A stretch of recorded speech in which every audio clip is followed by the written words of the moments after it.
আমি যদি বলি এই যে একটা মেয়ে পুরা দেশটাকে দাঁড়িয়ে পুরা দেশটাকে পুরা জাতির বুকটাকে ছিন্ন ভিন্ন করে একটা মেয়ে চলে গেল। আমি তো আপনার মাঠটা শোনা তো আসিয়ার সম্বন্ধে আপনারা লিখেছেন ভালো, কিন্তু এরকম আসিয়া কি বাংলাদেশে আর নাই? কিংবা এই আসিয়াকে করুন আর কোন ঘটনা নাই বাংলাদেশে? এই বাংলাদেশে কোনো হত্যা হয় নাই, রেপ হয় নাই? এই বাংলাদেশে মুনিয়া রেপ হয় নাই? এই বাংলাদেশে আরো মহিলা রেপ হয় নাই? আপনারা লিখছেন না কেন?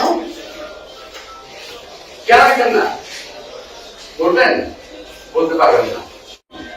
অনেকে জায়গা মতো বসে আছে, যারা আপনাদের অনেকের সঙ্গে যোগাযোগ করেন। সরি, আমার কথা এরকমই হয় ভাই, আপনি জায়গা মতো বসে আছে, জায়গা মতো ওখান থেকে অনেকেই অনেকের সঙ্গে যোগাযোগ করে দেখা হবে।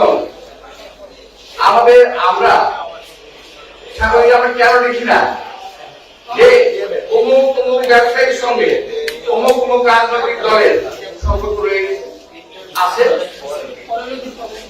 কখনো 1500 কোটি টাকা, কখনো 100 কোটি টাকা কেন শুনি আমরা? কেন আমরা লেখা নেই? সাংবাদিক ভাইরা, আমি আমার মনটাই খারাপ, কিন্তু রোজার মধ্যে আমাদের খারাপ হয়ে গেছে। আমি সমাজে আমরা বলছি যে আপনাদের সাংবাদিকদের জায়গায় তো অনেক অনেক অনেক ছোট্ট সাংবাদিক পাবেন না। সাংবাদিক ছোট হতে পারেন, কিন্তু আপনার করবেন তাহলে কিন্তু অনেকেই জানে। মুসলিম চাইতে মুসলিম জোর অনেক, এরকম বলে গেছেন। মুসলিম চাইতে মুসলিম জোর অনেক। সুতরাং আপনাদের লেখা, আমাদের বলা, আমাদের কথাই কিন্তু জাতির অনেক লাভ পেয়েছে। আবার একইভাবে উল্টোভাবে অনেক ক্ষতি হয়ে যেতে পারে। সুতরাং প্রিয় ভাইরা, আপনারা সুন্দর করে ইফতারে আয়োজন করেছেন। বাইরে দেখলাম লম্বা, অনেক লম্বা, ছোট্ট একটা বিয়ের শুরু করেছেন। মনে ছোট্ট 10 ফিটের বার হতে পারে আমার যতটুকু ধারণা। সেই অভ্যাস অনেক বড় হয়ে গেছে।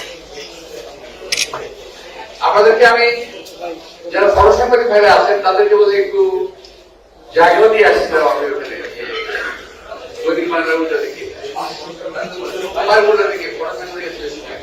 যতটুকু পাচ্ছি সুযোগ যে পাইছি আপনাদের ক্ষতি বেড়ে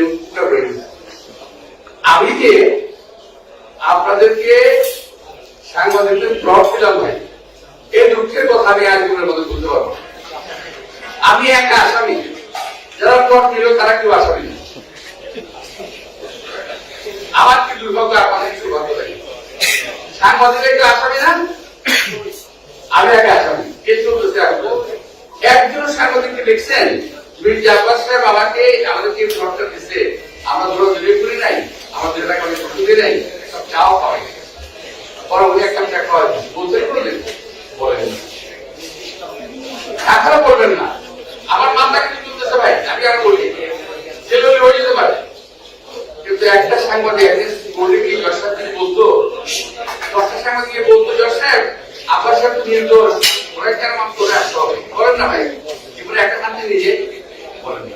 তো ভাই আমার পাশে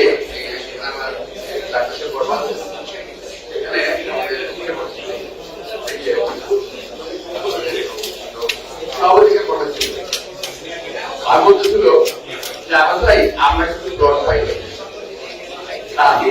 বললাম শহীদ আমার গরম ছিল,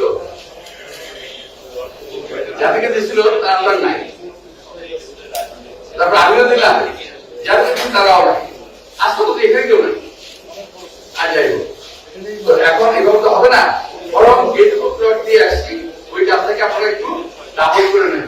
চার তারা বিস্তারা ব্যাপারটা করেন, সবাই অংশ নেন। আমি বুদ্ধি দিয়ে গেলাম সবাই দেব। আমার আজকে বক্তব্য হয় নাই, আমার মধ্যে একটু প্রলাপ হয়েছে, আমি দুঃখিত।